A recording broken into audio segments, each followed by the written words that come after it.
وَلَقَدْ يَسَّرْنَا الْقُرْآنَ لِلذِّكْرِ فَهَلْ مِن مُّدَّكِرٍ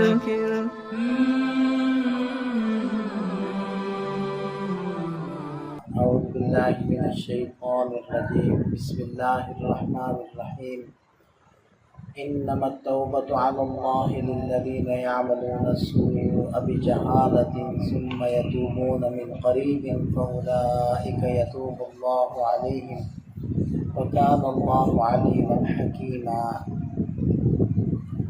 سابقہ آیت میں توبہ کا تذکرہ ہوا تھا، تو ان دو آیات کے اندر توبہ کب قبول ہوتی ہے اس کا تذکرہ ہے۔ تو اللہ تعالیٰ نے ارشاد فرمایا کہ انما التوبۃ علی اللہ، اللہ نے توبہ قبول کرنے کی ذمہ داری تو للذین یعملون السوء بجہالہ، ان لوگوں کے لیے ہی لے رکھی ہے جو لوگ نادانی سے گناہ کر بیٹھیں، ثم یتوبون من قریب، اور پھر جلد ہی توبہ کر لیں۔ اب یہاں نادانی سے مراد کیا ہے؟ نادانی سے گناہ کرنا، تو نادانی سے مراد یہ ہے کہ انسان گناہ کرتا ہے، آخرت کا جو عذاب ہے، گناہ کی جو سزا ہے، عام طور پر اس سے غفلت کی وجہ سے گناہ کر رہا ہوتا ہے، کیونکہ گناہ کی پکڑ کا احساس اور گناہ کے اوپر آنے والی مصیبت کا اگر صحیح معنی میں ادراک اور استحضار بندے کو حاصل رہے تو پھر کبھی بھی گناہ پر اقدام نہ کرے۔ تو جہالت سے مراد یہ نہیں ہے کہ بغیر ارادے کے اگر گناہ کرے گا تو اللہ توبہ قبول کریں گے، اور اگر ارادے کے ساتھ گناہ کرے گا تو اللہ توبہ قبول نہیں کریں گے، یہ مراد نہیں ہے۔ کیونکہ بہرحال احادیث سے اور حضرات صحابہ کرام کے فرامین سے یہ بات ثابت ہے کہ چاہے بندہ بلا ارادہ گناہ کرے چاہے بال ارادہ گناہ کرے، بہرحال جب وہ توبہ کرتا ہے تو اللہ تعالیٰ توبہ قبول فرما لیتے ہیں۔ تو یہاں نادانی سے مراد کیا ہے کہ بندہ آخرت میں اس گناہ کی سزا اور اس کے عذاب سے غافل ہو کر گناہ کرتا ہے۔ تو بہرحال جو وہ گناہ کرتے ہیں ثم یتوبون من قریب، پھر جلد ہی توبہ کر لیتے ہیں۔ تو جلد توبہ کرنے سے مراد کیا ہے؟ جلد سے مراد جیسے کہ حدیث پاک میں آتا ہے کہ اللہ تعالیٰ بندے کی توبہ قبول فرما لیتے ہیں ما لم یغرغر، جب تک کہ غرغرہ کی کیفیت اور حالت نہ ہو۔ غرغرہ کی کیفیت کیا ہوتی ہے؟ جب نزع روح کا عمل شروع ہو جائے۔ نزع معنی ہوتا ہے کھینچنا، نکالنا، نزع روح، روح کا کھینچنا اور نکالنا، کہتے نہیں نزع کی حالت ہے، یعنی روح کھینچنا شروع ہو گئی، اس کو غرغرہ کہتے ہیں۔ البتہ جب غرغرہ شروع ہو گیا پھر توبہ قبول نہیں ہے۔ جب فرشتے حاضر ہو گئے پھر توبہ قبول نہیں ہے، اس سے پہلے تو گویا کہ پوری زندگی انسان کی وہ توبہ قبول ہو سکتی ہے، اور پوری زندگی اس کے اندر توبہ کرنا وہ من قریب ہے، یعنی جلدی توبہ کرنا ہے۔ تو اس سے ایک اور بات کی طرف اشارہ ہو رہا ہے کہ انسان کی زندگی کتنی تھوڑی سی ہے، کتنی چھوٹی سی ہے کہ اگر اس نے ابھی گناہ کیا اور اس کے 20 سال بعد بھی ابھی اس کی موت نہیں آئی، وہ 20 سال بعد بھی توبہ کر لے تو وہ جلد ہی ہے، کیونکہ بہرحال اس کی زندگی جتنی بھی لمبی ہو جائے آخرت کے مقابلے میں تو بہت مختصر، بہت ہی چھوٹی سی۔ تو بہرحال ارشاد فرمائے کہ جو جلدی توبہ کر لے، یعنی غرغرہ سے پہلے توبہ کر لے۔ دیکھیے ایک ہوتا ہے یہ کہ ڈاکٹر نے کہہ دیا، جواب دے دیا، مطلب یہ کہ آپ کا مریض وہ اس کا کوئی علاج نہیں ہے ہمارے پاس، بس اب تو اس کی خدمت ہی کرو۔ تو یہ ایسی حالتیں ہوتی ہیں کہ اس حالت میں بھی توبہ قبول ہوتی ہے۔ وہ خاص کیفیت ہوتی ہے غرغرہ کی کہ جب انسان کی روح نکلنا شروع ہو جائے تو اس سے پہلے توبہ قبول ہو جاتی ہے۔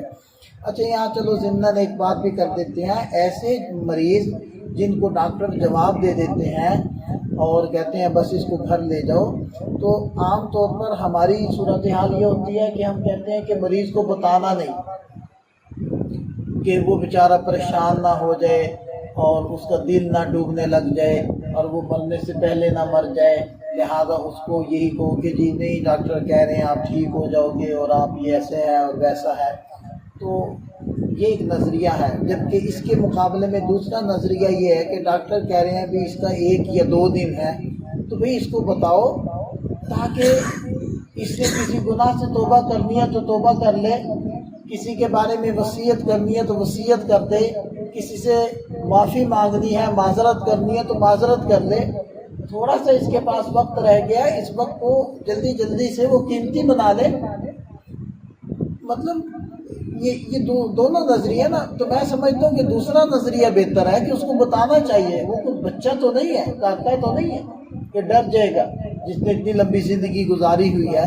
تو یہ بھی اللہ تعالیٰ کا ایک تحفہ ہے۔ اب یہ بھی تو اچانک موت ہے نا، روڈ ایکسیڈنٹ کے اندر اچانک سے فوت ہو گیا، نہ کسی کو کچھ کہہ سکا، نہ کسی سے کچھ سن سکا، نہ اللہ سے کوئی توبہ استغفار کر سکا۔ گناہ تو ہر وقت ہو رہے ہیں بندے سے، کوئی اچانک سے دل کا دورہ پڑا اور ختم۔ تو اچانک موت سے تو نبی پاک صلی اللہ علیہ وسلم نے پناہ مانگی۔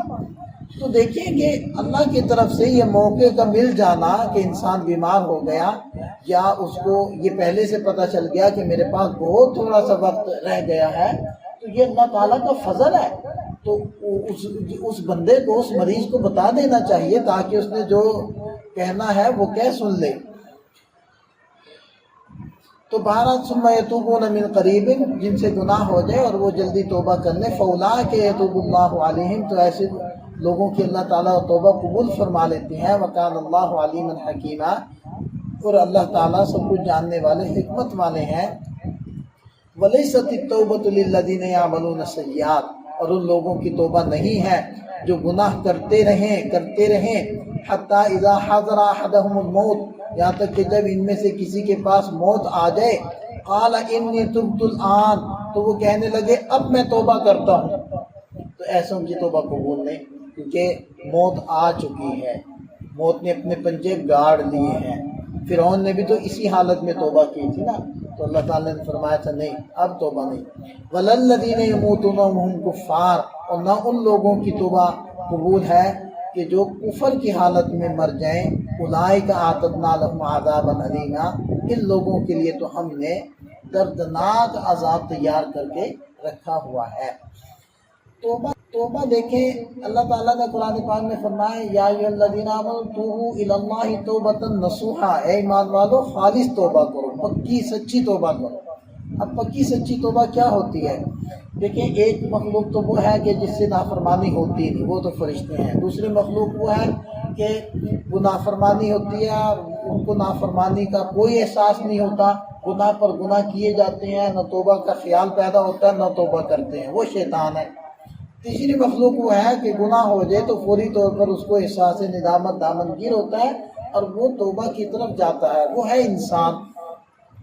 تو اس لیے گناہ کا نہ ہونا یہ تو فرشتے کی صفت ہے، تو گناہ کا ہو جانا یہ بندے کی صفت ہے، لیکن توبہ نہ کرنا یہ شیطانیت ہے۔ حضرت آدم علیہ السلام اور ابلیس، تو ابلیس سے جو خطا ہوئی ہے وہ ڈٹ گیا، اور حضرت آدم علیہ السلام سے جو لغزش اور بھول ہوئی ہے وہ جھک گئے۔ تو انسانیت اور آدمیت یہ ہے کہ بندہ فوری طور پر اپنے گناہ سے توبہ کر لے، معافی مانگے۔ اب توبہ کی 3 شرطیں ہیں احادیث میں جو آئی ہیں۔ وہ پہلی شرط تو یہ ہے کہ گناہ پر ندامت، نادم ہو اپنی اس حرکت پر۔ دوسرے نمبر پر شرط یہ ہے کہ عملاً اس گناہ کو چھوڑ دے، یہ نہ ہو کہ گناہ بھی کرتا رہے استغفار بھی کرتا رہے، تو یہ تو مذاق ہے استغفار کا۔ اور تیسری شرط یہ ہے کہ آئندہ نہ کرنے کا عزم ہو، پکی نیت ہو کہ آئندہ نہیں کروں گا۔ ہاں پھر اگر توبہ ٹوٹ گئی، پھر گناہ ہو گیا تو پھر سے وہ توبہ کر لے، یہاں تک کہ جتنی مرتبہ وہ توبہ کو توڑ کر توبہ کرتا رہے گا اتنی مرتبہ اللہ تعالیٰ اس کی دعا کو قبول فرماتے رہیں گے اور توبہ کو قبول فرماتے رہیں گے۔ البتہ بس شروع میں ایک بات یہ میں ذکر کر دوں، آخری بات وہ یہ ہے کہ شروع آیت میں اللہ تعالیٰ نے فرمایا کہ انما التوبۃ علی اللہ، اللہ تعالیٰ نے توبہ قبول کرنے کی ذمہ داری ان لوگوں کے لیے رکھی ہے۔ تو یہ یاد رکھیں کہ اللہ تعالیٰ پر کسی چیز کی بھی ذمہ داری عائد نہیں ہوتی، اللہ پر کچھ بھی واجب نہیں۔ جو بھی کچھ اللہ تعالیٰ کرتے ہیں انسانوں کے ساتھ وہ اس کا فضل ہوتا ہے، اس کا کرم ہوتا ہے، واجب اور ضروری اللہ پر کچھ نہیں۔ تو یہاں یہ جو کہا گیا ہے تو اس سے مراد یہ ہے کہ اللہ تعالیٰ نے وعدہ کر لیا ہے، اور جیسے وعدہ کر کے اس کا نبھانا گویا کہ بندوں پر ضروری ہو جاتا ہے، کہ تو اسی طرح اللہ تعالیٰ نے اپنے اوپر یہ لازمی قرار دے دیا ہے کہ جو بندہ خلوص دل کے ساتھ توبہ کرے گا تو میں یقیناً اس کی توبہ کو قبول کر لوں گا، گناہوں کو معاف کر دوں گا۔ یہ واجب سے مراد ہے۔ واجب سے وہ مراد نہیں ہے کہ جو ہمارے ذمہ کوئی واجبی حقوق ہوتی ہیں تو ان کا جیسے ادا کرنا ضروری ہوتا ہے، اس لیے کہ اللہ تعالیٰ پر کچھ بھی ضروری نہیں۔ بقیہ یہ توبہ کبھی بھی نہیں ہوتی کہ بندے کے ذمہ حقوق ہوں یا اللہ کے فرائض ہوں تو وہ چھوڑے رکھے اور توبہ توبہ توبہ کرتا رہے، تو یہ توبہ نہیں ہوگی۔